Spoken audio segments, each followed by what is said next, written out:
Assumir uma posição de liderança na APS é um grande desafio. A gente lida com pessoas, metas, pressões, políticas públicas e realidades muito diferentes. Mas calma, aqui no APS na Veia a gente vai te ajudar a ser um líder de sucesso.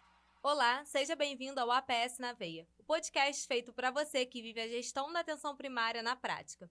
Eu sou Natália Basoli e no primeiro episódio vamos dar um pontapé inicial com um tema super essencial. Sou líder, e agora? Para essa conversa, eu tenho a honra de receber Márcia Siller, apoiadora técnica da AP 4.0, e Renata Dias, gerente técnica também da AP 4.0.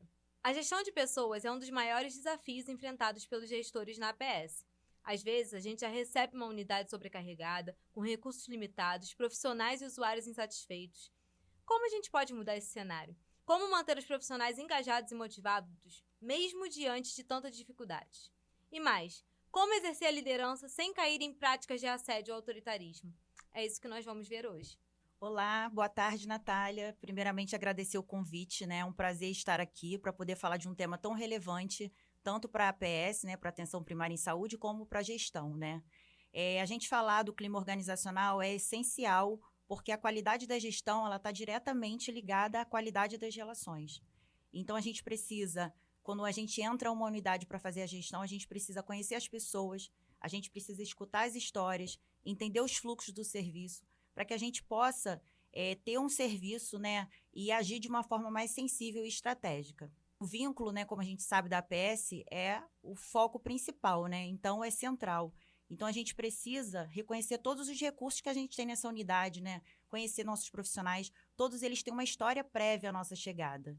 Então, isso é muito importante. Identificar, né, os pontos de tensão, identificar os talentos ocultos, identificar as possibilidades de cuidado dessa equipe, identificar as fragilidades que a gente vai encontrar, tudo isso para que a gente possa estar sempre fazendo uma gestão estratégica, uma gestão sensível. O gestor precisa estar disponível, precisa estar presente, não apenas para cobrar resultados, mas também criando um ambiente em que todos possam contribuir com o seu potencial para esse trabalho. Obrigada, Márcia. Renata, me conta uma coisa. Como você agiu no seu primeiro dia como gestora? Boa tarde, Natália. Boa tarde, Márcia. Nossa, Márcia falou super bem aqui nessa introdução. Como eu agi nesse primeiro momento, né? Como gestor, o que eu considero que o gestor precisa agir nesse momento que ele entra.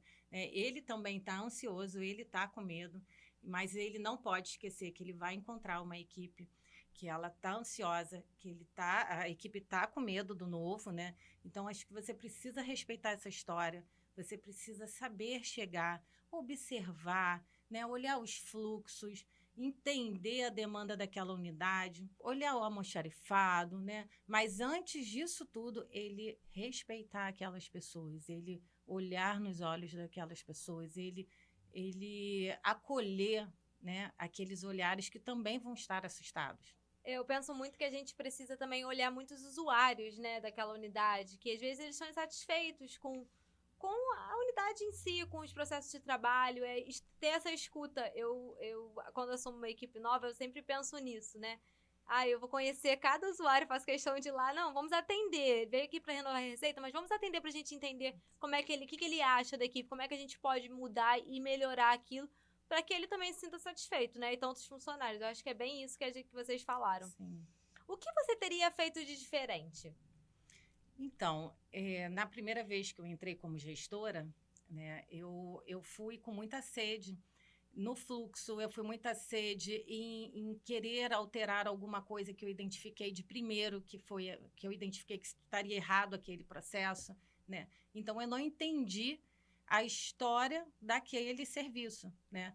Porque primeiro você precisa conhecer o território, fazer um diagnóstico do território, fazer um estudo de demanda, né? Como você disse, olhar os usuários, entender aquele profissional que está ali, né? Entender o porquê aquele fluxo está acontecendo. Então, eu fui com muita sede, isso me afastou um pouco os usuários daquele primeiro momento, né? E de uma segunda vez, quando eu fui gestora, eu já aprendi, né? Então, eu elaborei um clima organizacional, um instrumento simples, foi muito simples.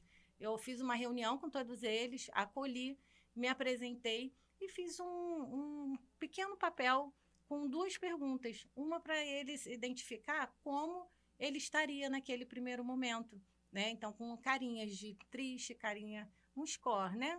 E uma segunda pergunta, onde ele dizia sugestões do que ele estava sentindo. E aí eu recolhi esses papéis e ao longo do meu trabalho, em toda reunião que a gente apresentava, uma reunião geral, eu sempre trazia alguns pontos que eles mesmos tinham identificado. Então, eu trazia aqueles pontos mostrando para eles que houve um sucesso, a gente conseguiu alcançar esse tópico nesse momento. A gente não poderia trabalhar o porquê, né, que a gente não trabalharia aquele tópico, e sempre refazendo a identificação dos rostinhos, e até para me sinalizar como é que estava indo o meu trabalho. Então, ele é um instrumento bem simples, que aí você vai testando como é que está, né? Você vai mensurando como é que está o clima organizacional daquela equipe. Márcia, quais são os principais erros e acertos de quem está começando? Então, um erro comum que eu identifico é que o gestor quer resolver tudo sozinho, né? Assumir toda a unidade, assumir todas e querer ter resposta para tudo, né? E isso acaba gerando uma sobrecarga e acaba gerando uma desconexão com sua equipe. Então, a gente precisa, antes de querer resolver tudo, a gente precisa ouvir esses profissionais, trabalhar coletivamente, criar espaços para que essa construção seja feita de maneira coletiva, né? Criar grupos, criar reuniões, criar espaços em que esse profissional se sinta acolhido, se sinta parte, pertencente desse trabalho. Os acertos, eles vão vir com essa construção mesmo, com essa escuta ativa, com a valorização dos saberes dessa equipe e da população como um todo, né? Ser transparente e criar esses espaços de diálogo com eles. Então, eu acho que é muito importante, né, entender essas experiências, né? Porque todos os profissionais, eles trazem uma experiência, uma prática do cotidiano deles, né? Então, a partir do momento que você valoriza esse espaço, esse saber, você tem uma legitimidade da sua gestão, né? Um pertencimento dessa equipe. Então, acho que isso é um grande acerto, né, na gestão. Eu gosto muito do colegiado gestor, né? Que isso deixa a gente mais próximo do usuário. Ele fala um pouco disso. É uma coisa que... É uma prática que, se um dia eu for gestora, eu pretendo ter constantemente na minha unidade. É um espaço muito rico de troca, né? Sim, eu acho. Onde a comunidade também se sente pertencente daquele espaço, né? Que a unidade não é somente do colaborador, é da população também, né? E tem muita unidade que não faz, né? Eu acho isso tão importante, sabe? É tão rico para poder estar ali mais próximo daquele usuário que às vezes nunca vai à unidade. Às vezes o território tem espaços que dá para você, um condomínio, que dá para você fazer um colegiado gestor só com aquela população ali, para poder entender o porquê que aquele condomínio talvez não acessa tanta unidade. Eu gosto bastante do colegiado gestor. Mas hoje o colegiado, ele é um indicador no município do Rio, né? É obrigatório fazer. Até para a questão da tomada de decisão, né? Quando você toma a decisão juntos, né, facilita esse planejamento estratégico para que a gente consiga obter melhores resultados. Então, ouvir esses profissionais e ouvir essa população é de extrema importância, né? A gente muito fala do feedback, né? Muitos profissionais acabam sendo muito resistentes ao feedback, né? Como a gente pode fazer isso de uma forma construtiva para melhorar essa motivação desses funcionários? Então, a gente sabe, né, que dentro das rotinas, das múltiplas funções do gestor, ter esse tempo para realizar o feedback muitas vezes é difícil, né? Mas é um espaço extremamente importante e essencial, né? Esse momento precisa ser num local privado, né, no momento certo, em que a gente tem que ter o foco na ação e não na pessoa. Né? A gente fala muito do feedback, que a gente fala a metodologia sanduíche, né? Que é onde a gente primeiro vai trabalhar com algo que ele traz positivo, depois a gente vai falar sobre alguma questão que ele precisa aprimorar, que ele precisa melhorar, e no final a gente traz outras questões de positividade, né, dentro do trabalho, e pensa junto com ele estratégias e planeja, né, faz um plano de intervenção individual em que a gente possa fazer um planejamento estratégico para desenvolvimento mesmo desse profissional. Então, é um espaço extremamente importante, o feedback. Na verdade, eu acho que é o primordial dentro de uma unidade de saúde. Até para os profissionais que estão desmotivados, eles se sentem ouvidos. E a partir daquele momento, eles mudam até a postura, né, a motivação mesmo em relação ao trabalho, porque sentem que estão sendo ouvidos, estão sendo escutados por essa gestão, estão sendo respeitados. Então, acho que é um momento extremamente importante, mas a gente precisa lembrar que o feedback ele é de mão dupla. Então, o gestor ele também precisa estar aberto a receber esse feedback dos profissionais para melhorar todo o processo de trabalho e também a sua gestão na APS. Eu acho que é importante também, né, salientar que o feedback ele não é punitivo, ele não é sempre também negativo, ele pode ser utilizado como um retorno positivo para aquele colaborador, né? Porque a gente às vezes pensa muito sobre o feedback para correção, né? E não como um retorno de, olha, você está indo no caminho legal, você está indo no caminho certo, né? E não é uma medida também disciplinar, ele não é algo para punir, não é algo ruim. Às vezes o colaborador ele não entende, né? Até da maneira, às vezes, como gestor, ele conduz o feedback, ele não entende que ali é um espaço para crescimento, para um acolhimento, para ele discutir o mesmo, como a Márcia falou, dele estar desmotivado, ele não está entendendo o processo. Então, ele é um espaço que ele precisa ser muito bem utilizado. Como a Renata falou, né, esse espaço, ele é um espaço de oportunidade mesmo de desenvolvimento e crescimento. E aí esse profissional, ele vai se sentir protagonista do seu próprio autodesenvolvimento. E a partir desse momento a gente consegue contribuir até com o aumento da produtividade, com o alcance das metas, com a melhoria da qualidade do serviço que está sendo prestado à nossa população. Então, esse momento é extremamente importante para a gestão, né? É fundamental.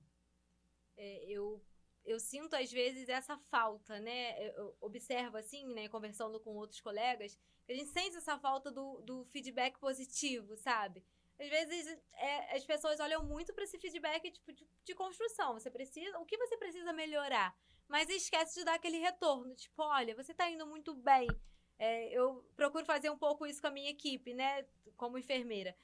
Sempre procurar meus agentes comunitários e falar, olha, aquilo dali que eu te pedi, parabéns, foi muito bom. Tem uns até que falam, eu não quero elogios. Eu falo, não, a gente precisa falar, porque é importante que a pessoa saiba que ela tá fazendo um bom trabalho também, né?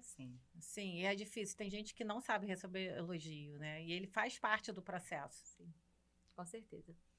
Ontem eu escutei de uma pessoa que liderança não é impor ordens, e sim inspirar pessoas.